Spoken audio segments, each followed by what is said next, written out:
Hello and welcome back to the channel. Haven't done an update in a while. Been really busy at work and just having time to do an update, but thought we'd do one now. So Old Bird season's finished, it's done and dusted. Our last race was about 3 weeks ago.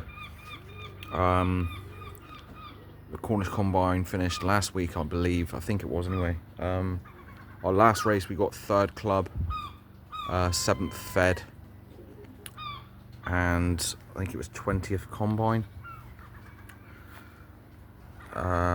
Didn't do too bad, to be fair. The race before that we had a good race, but the overflew.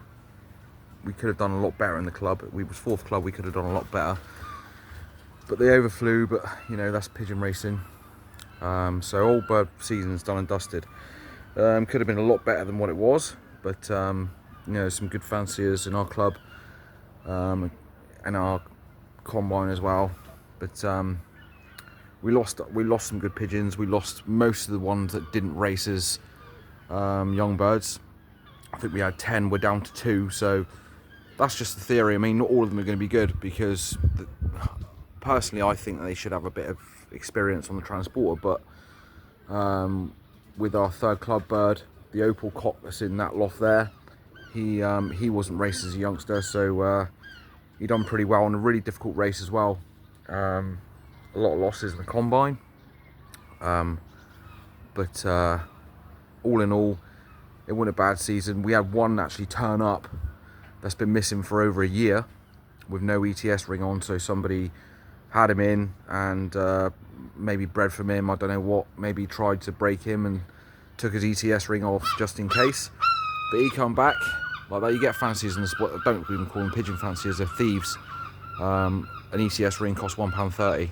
I mean, if the guy rang me up and said, look, we've got one of your birds in, we would have said, you know, keep the ring, whatever, if you want, if you're that desperate for it, but just send the bird back. But he come back on his own. But for the pigeon to been missing for a year and to make its way home is, you know, that's good. So what we have left is obviously, well, they've obviously earned the rest. All kept the perches. There's one cock in there that's not going to be racing next year because he's too old. He was a homer, he wasn't a racer. He always bank on him coming home. My father calls him Bad Penny because he always turns up really late. So, you know, the race will be over, we get a few birds dropped together and he'll be 5 o'clock turn up when the birds were due at say 1. He was just a homer, he was never a racer. So he'll be gone, well, he won't be gone, but he won't be racing next year. So that's, you know, it wasn't a bad Old Bird season, but it could have been a lot better than what it was. So we'll just kick on from there. The Old Birds have had a bath today, and so have the pigeons in the hens loft over there, because we've got a show to go to on Monday, Stithian show in Cornwall. If we win that, we would have won both big shows in Cornwall this year. On the, I think it was the 10th of June, it was the day after my birthday anyway. We took 21 pigeons to Royal Cornwall Show, and we got best in show in the Old Birds opposite sex and best in show with the young ones opposite sex as well. So we cleaned up. Every single bird that we took to the show had a ticket. I think we ended up with 6 first prizes, 2 seconds and 6 thirds. So we're happy with that. We just kept them in good condition, regular baths, make sure there's no lice on them. We use U200, but we found with the U200, as of late, it's not working.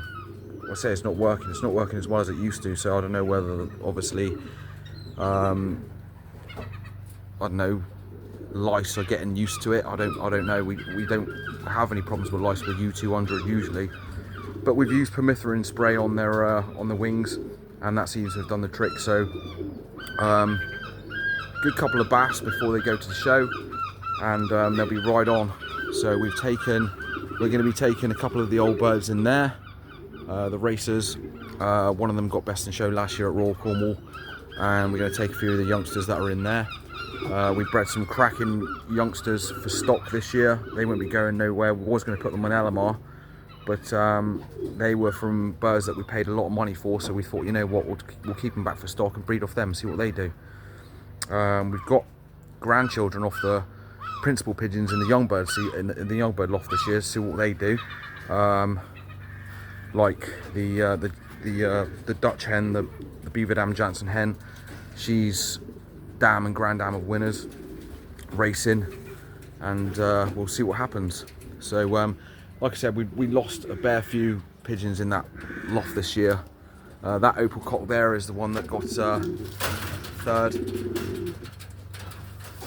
in racing a few weeks ago.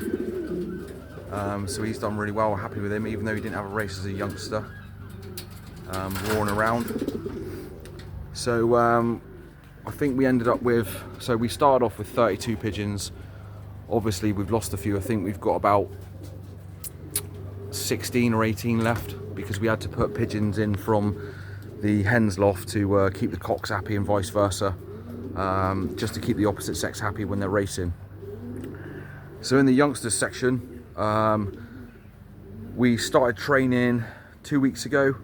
Obviously we work, so the pigeons have to work around us, if you know what I'm saying. So we train, weather permitting, 6 o'clock in the morning every day, but obviously if it's raining we can't. So as of late, yesterday we took them Tolvaden, which is a 6 mile toss, and they'll be going again. Well, they've been this morning and they'll go again this evening. So we're doing twice a day when the weather's good. So as you can see, the weather's really good today. It is a bit warm, so we'll wait until it cools down a bit before we take them. So I'll take you into the young bird section. We have lost a couple training and around the loft. We've had injuries as well through the hawks, peregrines. So I'll just show you what's been going on in here. So this is the second team, managed by my missus. They're doing really well. There's actually a couple of youngsters in here with rings on, green clip rings on, which are a lot younger than the rest, and they're doing really well. So these guys have been up to 6 miles, and so have the other team. So we're pretty happy with how these are going, to be honest. Very happy. That there drinker, we bought that off of Universal Pigeon Products. It's just to basically teach the birds how to drink as they would on a transporter. It's as I said, Universal Pigeon Products, Jeff Greenaway. £95 plus postage. That comes with the 2 drinking inserts that go into the drinker, so they have to basically go put the head through the aluminium dowels, and then they drink through them. There's nothing in the water at the moment. They've all been cankered and coxy. We tested them. We had them tested, and they just had a slight canker and coxy count. So we treated them accordingly. We always test them before we treat them, because there's no point in blind treatment. Obviously with respiratory and that, you have to do a culture, which I mean, since my father's done the roof, we've had no bad respiratory problems. I mean, these young birds have been fantastic since day one. A lot of it's down to obviously management as well. My father and my missus have been in here, especially my missus. She sits in that corner when she's feeding them, getting them really tame. Last year we was a bit of a rush, so we was obviously flagging them up. They were getting stressed. It was no good for them. So this is the second team. The first team where the injuries are, which is no good, as I said. This is all peregrine falcons. So you know how bad it is, especially down here in Cornwall. We're just riddled with the things. So that cock, is it that cock there? Yeah, so that cock there had a gash from the bottom of the keel right up to his crop. So if you see that puffy part of his ackle, the throat feathers is all fluffed up because father put 9 stitches in him. We kept him in the basket for a few days. He got grabbed by a hawk. Lucky escape. So, you know, it is what it is. He won't be racing this year. He's, I think that happened like 2 weeks ago, but he won't be racing this year. Another one, that hen there, she flew into wires. She can't fly properly, so that's another one that's won't be out. It'll be out for the season. We will not be racing her this year. But the rest of them, from the hawk attack that they had around the loft, we lost 3. We've lost a couple training as well. So these guys are just chilling in the aviary. They'll have a bath tomorrow. We will take a few of these pigeons to Stithian Show. That red cock got best in show at Royal Cornwall. That pied cock there got a first as well. That hen down there on the floor, she got best in show. Opposite sex to the red cock. So yeah, we'll see how these guys do racing. I mean, obviously they're training at the minute, and they're only up at 6 mile. We'll usually get them to about 10-12 mile before racing. A lot of fanciers will say, well, that's not far enough, but at the end of the day, you've got to think about the peregrines, because they say that there's more basically for every 5 miles of land there is around about 2 pairs of peregrines. So the further you go on, you know, the gauntlet is worse for them. Obviously the further you go on is better for them, but we've done well from Chivy before. We've won our fair share of first prizes, and we'll see how they go. But Chivy will be their last training point, which will be 12 miles. We'll give them a good dozen from there before the first race, which is in 2 weeks, just to get them, you know, right on for the first race. Training twice a day, hopefully weather dependent. We'll see how it goes, but yeah, we've got a good feeling about these youngsters this year. They've been a lot better than previous seasons. As I said, last year they weren't on it. That we were obviously rushing them and obviously stressing them out by flagging them up all the time, and it just wasn't any good. So last year we only managed to race the one race because of young bird sickness. So hopefully it doesn't show his ugly head again. But this is the first team, and the second team's over there. They've got access to grit minerals whenever they want, fresh water, nothing special. I will show you their mix, what they're on at the moment. They're doing about 40 minutes around the loft, and we do exercise them around the loft. They're doing about 40 minutes. But as I said, we have lost a few. Well, not a few. I mean, we've lost how many from this team? 3 from one missus team. She was gutted because she lost one of her favourites 2 days ago training. She was in tears because obviously it was a tame pigeon, but you know, it is what it is. There's nothing you can do about it. That's why personally, me and my father as well, we don't have favourites, because every time you have a favourite, it always seems to be the one that goes missing. So yeah, we're very pleased with how these youngsters are progressing. They've done, like I said, they're doing about 45 minutes around the loft when we do loft fly them. This morning they went to a 6 mile trainer, but to try and avoid the fucking falcons, what we're doing now is we're letting them go in small batches instead of letting them, you know, 38 young ones go up. We're taking them up in small batches, letting one basket go at a time, making sure they clear before we let the other ones go. So if we do get an attack and one goes in on a kit, that shouldn't affect the other kits. But we'll obviously, with all the peregrines down here, you just never know. But hopefully, fingers crossed, that's 2 training tosses. We've been doing that, you know, letting them go in small batches, and so far so good. So I'll show you the mix that we put them on, and I'll just pause the video a second. Oh bloody hell, what am I doing here? So there's nothing special. It's a mixture of W, which is from Rising Cornbridge, 50% W, 50% barley. It's a decent mixture. You like to add a lot of barley into the mix, gets them up flying, gives them energy, a lot of sugar in it. And we do use the healthy oil by Cesta Farmer on the evening feed.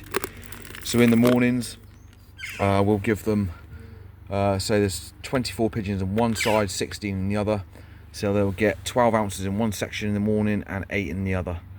and then once they've, obviously that happens when they all come in from training. In the evenings, after training, they'll get the same. So we'll give them that. Leading up to racing, we will be giving them diet and energy. Well, super, I think it's called Super Energy from Rising Cornbridge. The last 2 meals before racing, with a bit of barley, and we'll see how they go on that. It's just trial and error, seeing how they go, but at the moment they're flying really well on that, and it's obviously just 50% barley, 50% double U mixture on Rising Cornbridge, so from Rising Cornbridge, sorry. So we'll see how they go. That's just what we use. I'm not saying it's right or wrong, but we found that the birds are doing all right on that, so yeah. Anyway guys, I hope you've had a good old bird season. Your preparations for young birds is coming on, and I'm sorry that I have not done a video in a long time, but I shall be getting on the ball again, hopefully, and let's hope that the weather holds up for everybody's training and racing, obviously around the corner. This weather has been really piss poor lately. We've had nothing but rain and wind, so it's difficult for working fanciers like me and my father to get them up the road. But at 6 o'clock in the morning, my missus is up the road with them, and she's really enjoying having her own team. Obviously, it's not nice losing pigeons, but unfortunately, that's the way the sport is at the moment. Well, it's going to be for, you know, the rest of it. Personally, I think there's going to come a time when there's going to be no good time to train, because we're absolutely riddled with peregrine falcons. It's happening all over the country, and that's down to one man, Chris Packham, and the BBC as well, because they're behind it. The breeding programs and the man-made nesting sites for peregrine falcons. There's no need for it. Those birds are not rare. They don't need protecting. If anything, they need culling, because there's too many of them in the sky. Obviously, you might hear a few songbirds in the background, but apart from that, you don't see many at all. Tits, finches, terns, blackbirds. You might hear the odd blackbird, whatever calling, but yeah, it's mainly crows, blackbirds. All the corvids are around, magpies, seagulls, but you know, racing pigeons and songbirds are in the shit because of the falcons and the powers that be. As I was saying to my father the other day, everybody knows that the king, Charles, has rescinded his royalship for the RPRA, so the RPRA no longer have any ties with the royal family. They didn't do anything for us in the first place for the Royal Pigeon Racing Association. They didn't do nothing for us as fanciers. Obviously, PETA got hold of them and said, "Oh yeah, pigeon racing is a blood sport." It's only a blood sport because of the falcons. There's no other reason for it. There's too many of them in the sky, and it's absolutely ruining the sport. And the only way is to do what you've got to do to protect your birds at all costs. So anyway guys, rant over. I'll see you on the next video.